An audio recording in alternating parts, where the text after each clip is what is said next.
थोड़ा पीछे हो जाओ। देखिए, जैसे मुझे पता चला कि लखनऊ में सॉरी दिल्ली में पहलवानों ने फेडरेशन के को लेकर के अपनी समस्याओं को लेकर के धरना दिया है। आरोप क्या है ये मुझे नहीं पता था, लेकिन तब से तुरंत मैंने जो है फ्लाइट का टिकट लिया और फ्लाइट का टिकट लेकर के मैं तुरंत आ गया, क्योंकि हमारा रहना जरूरी है, इसलिए मैं आया। सबसे बड़ा जो आरोप दिनेश ने लगाया है, क्या सामने कोई है? मैं कहना चाहता हूं कि सामने कोई है कि जो कह दे कि फेडरेशन ने कभी किसी खिलाड़ी का शोषण किया? क्या सामने नहीं होना चाहिए कोई? सामने तो होना चाहिए, कोई तो होना चाहिए सामने। कि सांसद जी ने, ब्रह्मभूषण सिंह जी ने, फेडरेशन के जो अध्यक्ष हैं, उन्होंने फला खिलाड़ी का शोषण किया है, सामने होना चाहिए, नहीं होना चाहिए।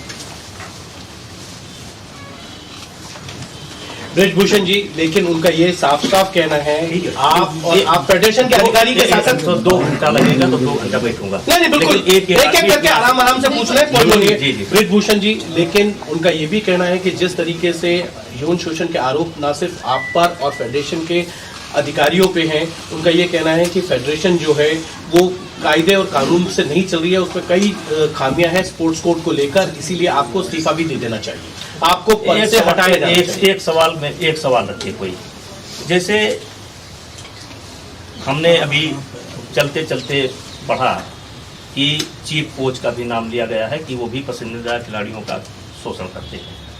हमारे लिए कहा गया कि लखनऊ में कैंप इसलिए लगाया जाता है कि खिलाड़ियों को घर बुलाया जा सके। मैं जेड श्रेणी सुरक्षा प्राप्त आदमी हूँ और मैं अपने घर पर स्वयं नहीं रुकता हूँ।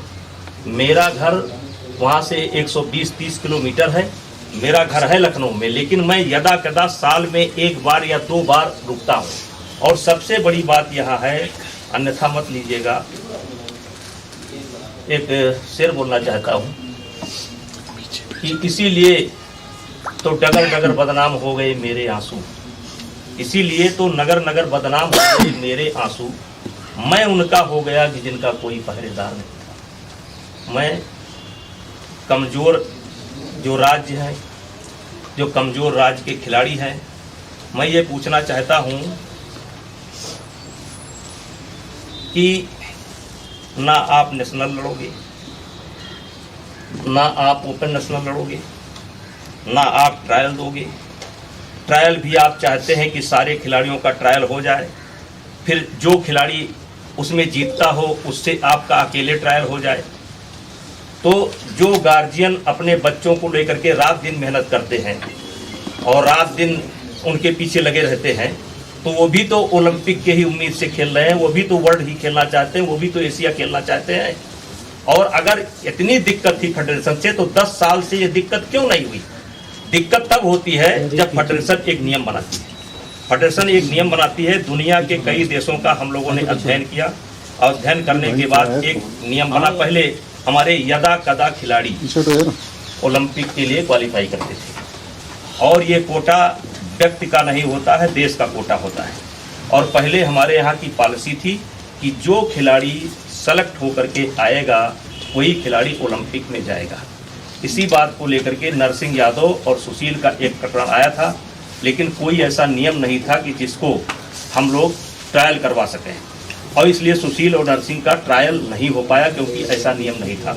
इस बार ओलंपिक के बाद हम लोगों ने महसूस किया, दुनिया के कई देशों का हम लोगों ने अध्ययन किया और अध्ययन करने के बाद ये निकाला कि ओलंपिक में अगर कोई खिलाड़ी कोटा लेकर के आता है तो पहले जो देश के खिलाड़ी हैं उनके बीच में एक ट्रायल होगा, फिर जो देश को जीतेगा उससे ओलंपिक के जो क्वालिफाई करके आए हैं उनके बीच में एक कुश्ती होगी। अगर ओलंपियन जिसने क्वालिफाई किया है अगर हरा देगा तो उसका कोटा पक्का माना जाएगा। अगर बाई चांस वो खिलाड़ी हार जाए तो उसको 15-20 दिन के बाद एक मौका और मिलेगा। यानी कि नया खिलाड़ी अगर आएगा तो उसको 2 बार जिसने कोटा लिया है उसको हराना पड़ेगा। तो हरियाणा हमारे लिए गौरव का विषय है, विशेषकर के खेल में। आज देश को जो सम्मान मिल रहा है वो हरियाणा की वजह से मिल रहा है। तो हरियाणा का नुकसान ना हो। अगर हम एक खिलाड़ी ही हरियाणा का लड़ाएंगे तो इसका मतलब कि हमने हरियाणा के साथ पक्षपात किया, क्योंकि दूसरा लड़ ही नहीं पाएगा। तो उसके लिए हमने ओपन नेशनल की व्यवस्था की कि अब कितना ही खिलाड़ी जा करके लड़ सकता है। और मैं आपको बता देना चाहता हूं कि फर्स्ट नेशनल जब मैंने कराया तो 61% मेडल केवल हरियाणा के गए हैं। 61% मेडल, 39% में पूरा देश है, 61% में। तो ये हरियाणा का भी नुकसान नहीं हुआ। अब उनके खिलाड़ी आ गए, उनको भी हम कैंप में लेते हैं, उनको भी हम ट्रायल का मौका देते हैं। दूसरा, इन लोगों का आरोप है कि मनमानी करते हैं। हम कोई मनमानी नहीं करते हैं, हमारा दरवाजा खुला रहता है, हम सबसे बात करते हैं, इनसे भी बात करते हैं। ये भी 1 हफ्ता पहले बात करके गए हैं, यही बात करके गए हैं। साक्षी मलिक बात करके गई है। विनेश फोगाट जो मेरे ऊपर आरोप लगा रही हैं, भाई साहब कॉमनवेल्थ की ट्रायल हो रही थी और ऐसी स्थिति थी, उस कैसेट को उठा करके देख लीजिए। मैंने उस लड़की से जाकर के बोला, बेटा देखो मैं देख रहा हूं कि तुम्हारा पॉइंट है, लेकिन अगर तुम बड़े खिलाड़ी हो, तुम थोड़े दिन सब्र कर लो, नहीं तो ये मेरे ऊपर आरोप लगा देगी कि मैंने जानबूझ करके हरवा दिया। ये पॉइंट से जीत करके कॉमनवेल्थ गई है। तो क्या वो जो लड़के, नए लड़के जो चाहे वो किसी प्रांत के हों चाहे हरियाणा के ही हों, जो गार्जियन इस दिन जिनसे किनको खिला रहे हैं, पिला रहे हैं, उनको तैयारी करा रहे हैं, क्या उनको सबको रोक दिया जाए, केवल आपको मौका दिया जाए? तो मतलब सर आप पीछे किया जा रहा है, इसीलिए लगाया है कि फेडरेशन की तरफ से जब वो ये मोदी से मिलके आई थी तो आप नाखुश थे और फेडरेशन के कुछ लोगों ने उनको फोन करके जान से मारने की धमकियां दी। आपका नाम नहीं, हमने पूछा भी, आपने दिया, उन्होंने बोला नहीं, लेकिन फेडरेशन की तरफ से आया है उनके पास। देखिए, फेडरेशन में 2-3 लोग काम करते हैं। एक विनोद तोमर जो भारत सरकार के आदमी हैं, ठीक है, 1-2 उनके सहायक, और मैं आता जाता रहता हूं। तो जिस समय फेडरेशन के लोगों ने या किसी ने उनको धमकी दी तो मुझसे कह सकती थी, खेल मंत्री से कह सकती थी, पीएम मोदी से कह सकती थी, पुलिस को कंप्लेंट कर सकती थी। उस समय कोई वो नहीं किया। और आज जब ये सारी चीजें निकल करके आई हैं, मैं चाहता हूं कि अभी आपका सवाल एक एक करके जो पूछ रहा हूं, जो आरोप लगा, एक करके। आपका कहना सारे आरोप सीधा सवाल है, सीधा सवाल है, जो ट्रायल्स आप बोल रहे हैं, जो सिलेक्शन नहीं हो पाया, क्या उसी वजह से ये आरोप लगा रहे हैं सेक्सुअल हरासमेंट का नेशनल कैंप में? क्या ये आप निराधार मानते हैं इन सारे एक्यूजेशंस को? हरासमेंट हुआ या नहीं हुआ? हाँ। कतई नहीं हुआ, कतई नहीं हुआ। एक भी सामना कर दे तो मैं फांसी पर लटक जाऊंगा। दूसरा सवाल ये है कि यदि नहीं हुआ है तो अब आप क्या करेंगे? आपका क्या कहना है? सामने देख के बोलिए। आप उनको बुलाएंगे मिलने के लिए? आप उन लोगों को मिलने के लिए बुलाएंगे या आप कोर्ट में जाएंगे? आप देखिए ऐसा है, पहले एक मिनट, वो खिलाड़ी है, सामने सामने सर, वो खिलाड़ी है, हम उनसे मिलने के लिए ही आए थे। जैसे मुझे पता चला कि ऐसा ऐसा हुआ है, मैं बाराबंकी में एक कार्यक्रम में था और मुझको वापस से फोन गया कि कुछ खिलाड़ी, पहले इतना नहीं पता था कि कुछ खिलाड़ी जो है ट्वीट किए हैं, फिर पता लगा कि धरने पर बैठे हैं। वहीं बाराबंकी से मैंने फ़ोन किया कि कोई फ्लाइट है, और मैंने विनोद तोमर जी को भेजा कि जा करके हमारी उन लोगों से बात करा दो, किसी से बात करा दो, बजरंग पुनिया से बात करा दो। बजरंग ही लीड कर रहा था, मैं बजरंग से बात करा दो। वो बात नहीं किया। फिर मैसेज भी करवाया, मैंने मैसेज भी करवाया कि मैं बात करना चाहता हूँ, वो लोग बात नहीं किए। तो हमने कहा चलो भाई, इस समय बात इसलिए नहीं कर पा रहे होंगे कि धरने बैठ गए हैं।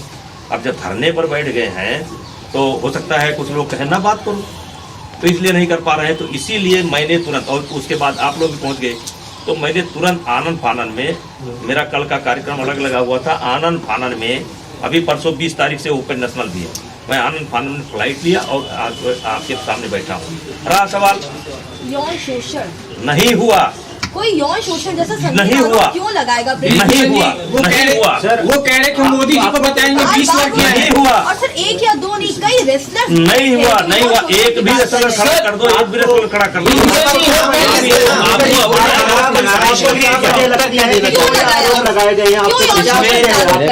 देखिए, अभी